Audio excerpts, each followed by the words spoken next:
რა არის ფსიქოთერაპია? მე მიყვარს ძალიან მეტაფორები და მახსენდება ასეთი მეტაფორა.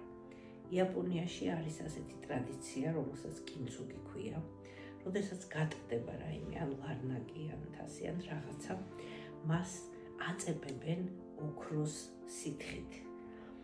და ის ნაწილები ყველაფერი ჯდება ერთმანეთში და კაცილებით უფრო ლამაზი გამოდის ის ლარნაკი ვთქვათ, ის ოქროს ლამაზი ხაზები აქვს, ვიდრე იყო მანამდე, სანამ გატყდებოდა.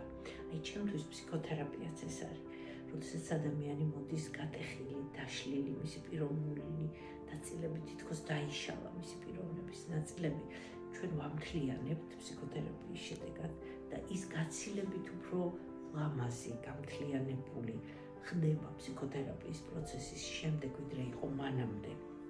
ის თავის ნაკლოვანებებს, თავის ჩრდილოვან მხარეს აქცევს თავის სიძლიერედ და თავის რესურსს.